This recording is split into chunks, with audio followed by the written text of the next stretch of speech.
Hi, welcome to Start 3D Modeling. In this video, using this simple example, I will show you an interesting operation in plasticity. I will also show you a capability of plasticity that I find interesting, which is not obvious to users of typical 3D CAD systems. If you would like to learn more about 3D modeling in plasticity, I am including a link in the description below this video to a nearly 2-hour tutorial where I show the basics of 3D modeling in this system. Now, I will switch to a new project and show you a few interesting things. First, I will create some sample solids. I select Draw Circle. I place the center of the circle at the origin of the coordinate system, and for the circle diameter, I enter 20 millimeters. To do this, I press the Tab key, type 20, and press Enter. Now I select Draw Circle again and will draw a second circle. I place the center of the circle at the origin of the coordinate system. Press the Tab key to specify the circle diameter, enter 100 millimeters as the circle diameter, and press Enter. And now I switch to edge selection. And I would like to change the diameter of this circle. Plasticity is not a parametric 3D CAD system. We don't have the default capabilities here known from FreeCAD or Autodesk Fusion, where we simply double-click the left mouse button on a dimension and change the dimension value. But in many cases we can change the dimension value. In this case, to change the circle diameter or the dimension of flat geometry, we press the equal sign on the keyboard. Now I can enter a new value, and I enter 30 millimeters. If that didn't work for you, press the F key and search for the dimension command here. It is possible that if you have a different keyboard layout, a different shortcut is assigned here, but we do this using the dimension command. Now, based on this sketch, I will create a solid. I switch to face selection mode, and besides the fact that we can select solid faces here, we can also select regions between geometries. I select this region and will create a solid here with a height of 50 millimeters. To do this, I press the D key, type 50, press Enter and Enter again to confirm. Now I will create another cylinder. I select the command.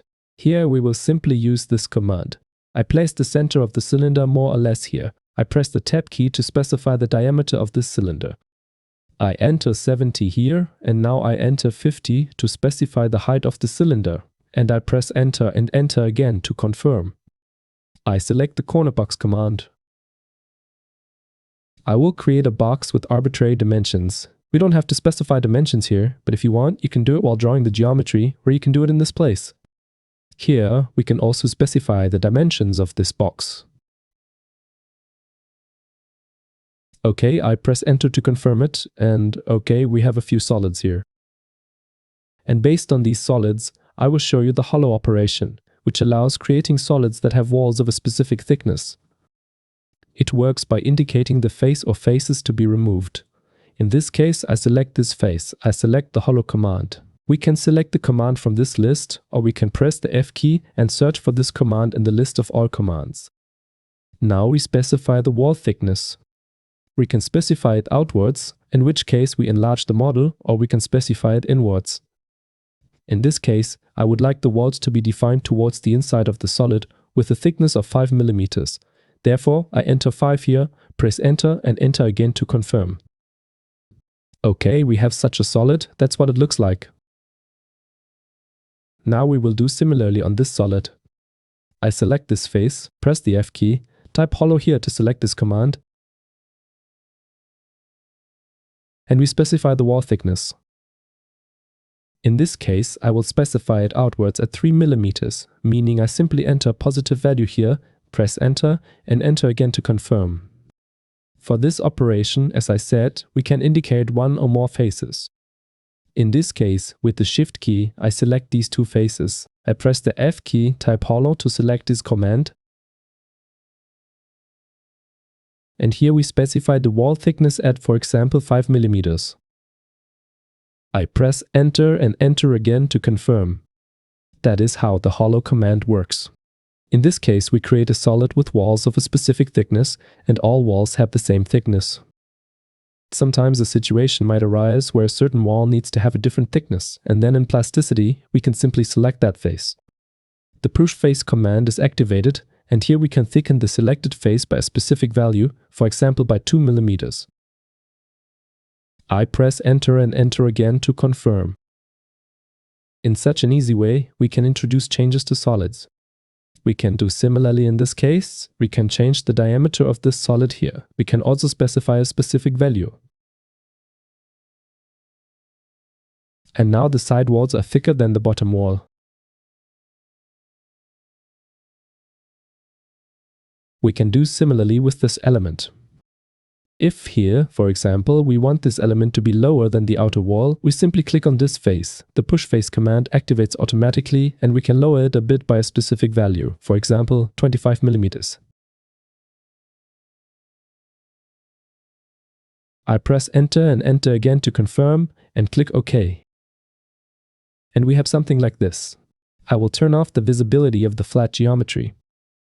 Since Plasticity is a 3D CAD system that uses the direct 3D modeling method, meaning everything we do directly on the model, we can very easily introduce modifications here that are not so obvious in the case of parametric 3D CAD systems. For example, I would like to slightly move this hole, but in this case, I would like to move it only so that I move the hole without moving this wall. We can do this easily. We simply select this face, activate the move command, and we can move this face by any value. Here simply, if you make a part and after making it, it turns out that you need to slightly change the position of a selected fragment of the solid, you simply move it on the model. If, for example, you would like this hole to be moved by 2 mm in the x-axis, we do it like this. We select the face, activate the move command, press the X key and enter 2 mm. Here we click OK and now this hole is shifted without moving this wall. I will press Ctrl Z now so that this hole is in the center. Now, if a situation arises where this whole element needs to be moved, we simply select the inner and outer faces. We activate the move command and we can move it by a specific value. We click OK and we had the solid fragment moved. So as you can see, in Plasticity, we make such changes directly on the model and we do it very quickly. For me, as a user of typical parametric 3D CAD systems, the 3D modeling method we have in Plasticity was a mild surprise and I liked it very quickly. Plasticity is one of the programs I use quite regularly. That's it for today. If you'd like to learn more about 3D modeling in Plasticity, I have linked a tutorial in the description below. Thanks for watching and don't forget to subscribe.